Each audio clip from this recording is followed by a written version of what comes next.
છેલ્લી સલામ. લેખક ગુણવંતરાય આચાર્ય. પ્રકરણ 2. માણેક. તમે સમજાતો હશો જ, હું ને માણેક બંને એકબીજાના પ્રેમમાં હતા. આજકાલના નહીં, જગન્નાથ આફ્રિકા ગયો કે તરત જ વાત એમ બની કે મને એક રેસમાં ઠીક તડાકો પડ્યો હતો. ઘણા બધા મૂર્ખાઓ નોકરી કરે છે ને એમને ઘોડદોડ રમવી હોય છે, છતાં મહાલક્ષ્મી રેસકોર્સ ઉપર જવાની ફુરસદ નથી મળતી, સમય નથી મળતો. એ મિત્રો મારે ત્યાં પૈસા આપી જાય. છાપાવાળાઓ કેમ જાણે ઘોડાના પેટમાં ઘૂસી ગયા હોય કે પછી કોઈ ધુતારાના ભોગ બનતા હોય, પણ અમુક ઘોડાને ફેવરિટ બનાવે છે.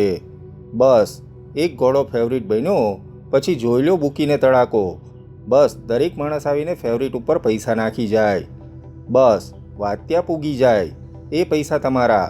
ફેવરિટ કોઈ આવે નહીં ને ઘોડો પાછળની શરતમાં પહેલો આવે એવું દોડે. રેસમાં ઘોડાઓ ફેવરિટ હો કે અમુક ઘોડો ફેવરિટ બની જાય એટલે બુકીને તડાકો. એકાદ ફેવરિટ પણ નાપાસ ભાળે એટલે બસ, ને બનતા સુધી બધા જ ફેવરિટ નાપાસ થવાના. આમ જાણે આપણને તડાકો સારો પડ્યો હતો ને ઉજવણી કરવાને હું પુરોહિત હોટલ ગયો હતો. મારી સામેની ખુરશી પર માણેક બેઠી હતી. મેં માણેક સામે જોયું.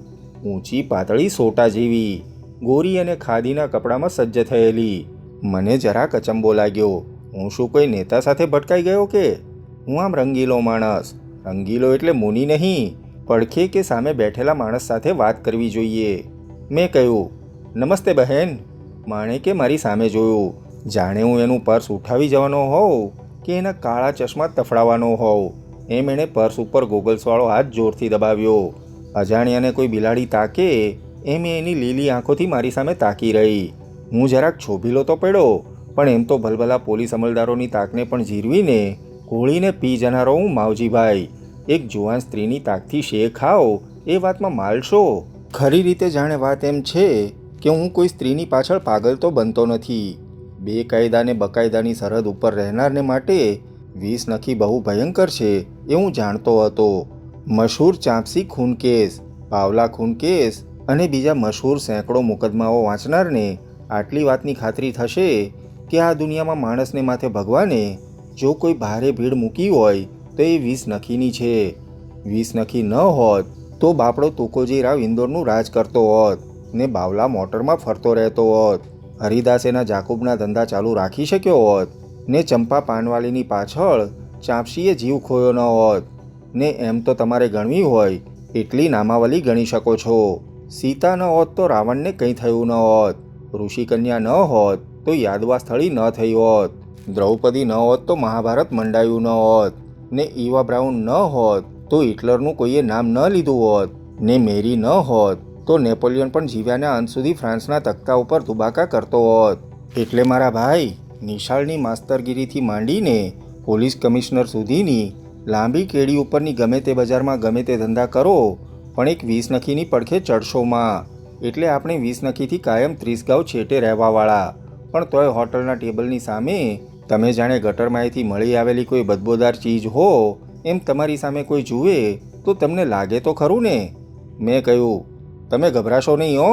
હું કોઈ રસ્તાનો ભોમિયો નથી કે ચીલ ઝડપથી પર્સ ખેંચવાનો કળાગર પણ નથી.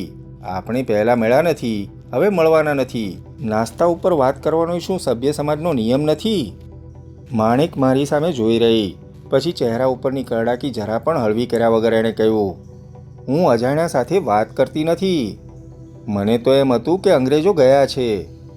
એટલે ઇંગ્લેન્ડમાં નિયમ ખરો કે કોઈ ત્રીજો માણસ બે માણસની ઓળખાણ ન કરાવે તો તેઓ બોલે પણ નહીં. મને એમ કે અંગ્રેજો ગયા એટલે અંગ્રેજી રીત પણ ગઈ, પણ એટિકેટ રહી ગઈ. અરે પાછળ ઘણી બીજી લપ પણ રહી ગઈ છે. મેં કહ્યું. એ વધારે બોલ્યા વગર નીચે જોઈને ખાવા લાગી. એને બોલાવી એ મારે માટે જાણે સોમાનનો સવાલ બની ગયો. એટલે મેં શાંતિથી રાહ જોઈ. એનું બિલ આવ્યું એ મેં લઈ લીધું. એ મારી સામે જોઈ રહી.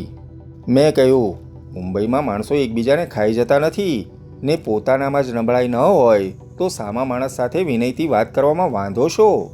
નબળાઈ શેની? એ હું શું જાણું? હું કંઈ સ્ત્રી ઓછો છું? પુરુષની નબળાઈ પુરુષ જાણે. ઓળખ પારખ વગર પરસ્ત્રી સાથે વાત કરવાની? ભારત આઝાદ મુલક છે. તમામ નરનાર હવે ભાઈ બહેન છે. પરણેલા હોય એકબીજાને તોય? પરણેલા નરનાર પણ જો ભાઈ બહેનની જેમ રહી શકે તો કેવી મજા. મોટે ભાગે તો કૂતરા બિલાડાની જેમ જ રહે છે. તમે તમારી વાત કરો છો ને? મારું હશે, પણ હજી તમારી કોઈ બહેન મને પસંદ નથી આવી. કે પછી કોઈ બહેને તમને પસંદ નથી કર્યા? એમ પણ હોય, હું વેપારી માણસ રહ્યો એટલે મારી વાત જૂઠી હોય એમ તો કેમ કહેવાય? હા, એટલું કહું, હજુ સુધી મેં કોઈ બહેનને મારી પસંદગી કરવાની તક આપવાની ઉતાવળ કરી નથી. અરે વાહ, સમાજમાં જેને ભૂખ્યા વરુની ઉપમા અપાય એવા તમે છો.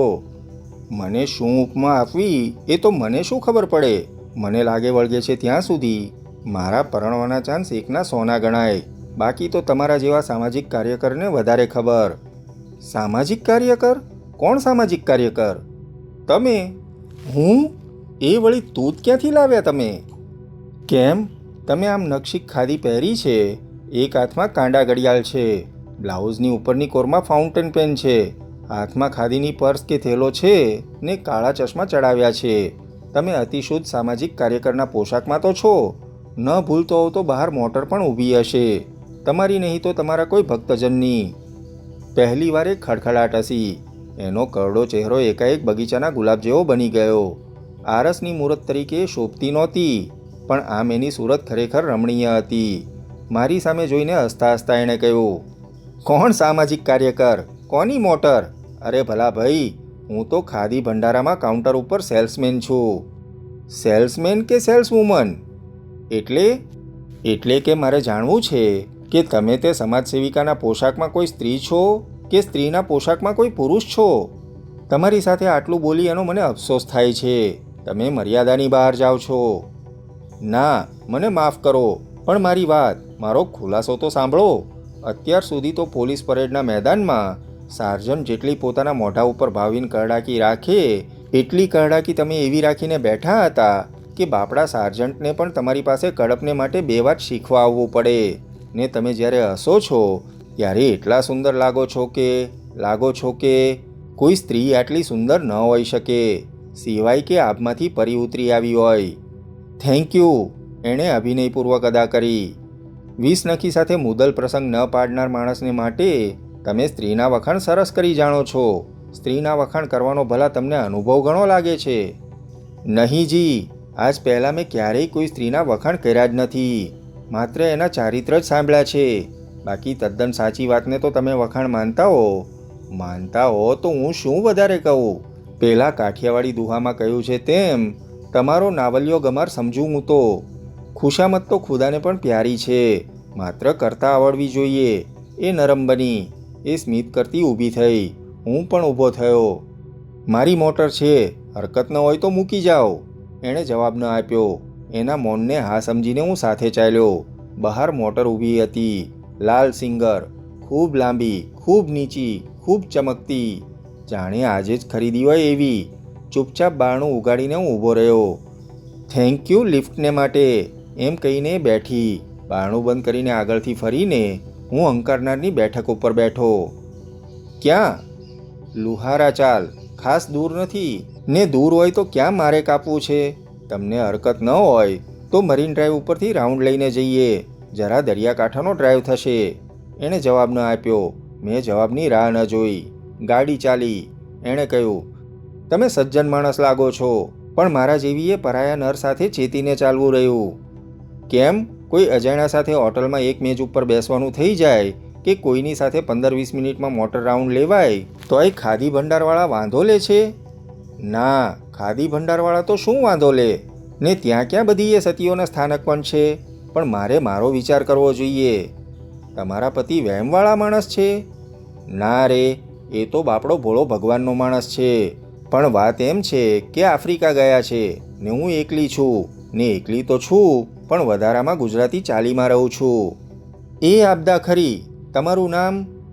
માણેક. તમે લાગો છો તો સુધરેલા, એટલે પતિનું નામ કહેવામાં સંકોચ નહીં હોય તમને. ના રે, એ ક્યાં મારો દુશ્મન હતો. એમનું નામ જગન્નાથ રતનજી મહેતા. જગન્નાથ રતનજી મહેતા? નામ મને પરિચિત છે હો. ઊભા રહો.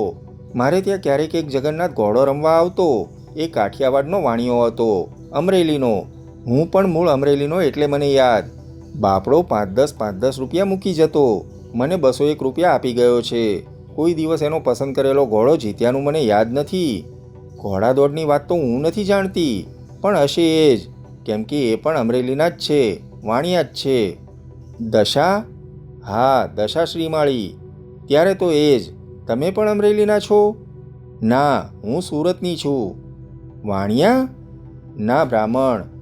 ત્યારે તમારો મેળ ક્યાંથી બાજ્યો? એ પણ ખાદી ભંડારમાં હતા, હું પણ ત્યાં હતી. એમાંથી પ્રેમ લગ્ન થયું? પ્રેમ કહો કે રોજિંદા સહવાસની આદત કહો, પણ લગ્ન થયું ખરું. બાપડા ભલા માણસ છે ને મને દુઃખ નથી. મરીન ડ્રાઈવ ઉપર મેં એક જગ્યાએ મોટર ઊભી રાખી હતી ને અમે થોડીવાર પાળ ઉપર બેઠા હતા. દરિયાની ખુશનુમા હવા આવતી હતી. મેં કહ્યું, લ્યો, આ પણ અજબ વાત છે ને. ખરેખર દુનિયા કેટલી સાંકડી છે. મેં ઉમેર્યું, તમારો પરિચય થયો તે આનંદ થયો. નવાઈની વાત તો એ છે કે સામાન્યતઃ સ્ત્રીઓને જોઈને જ ભડકનારો માણસ, લાલ લુગડું જોઈને ધણકૂટની જેમ ભૂરાટો થઈને ભાગનાર હું, તમારાથી મને ભાગવા જેવું નથી લાગતું. એમ તો તમારે માટે પણ હું કહું, હું કદરૂપી નથી એ હું મૂળથી જાણું છું. મારી મા પણ કદરૂપી નહોતી. મારી માને 50 થયા ત્યારે મારા બાપને એની હિલચાલ ઉપર નજર રાખવા જેવું લાગતું એવી એ ઘાટીલી હતી. મારા મા બાપનો સંસાર જોઈને હું 2 વાત બાળપણમાં ધરમૂળથી શીખી છું.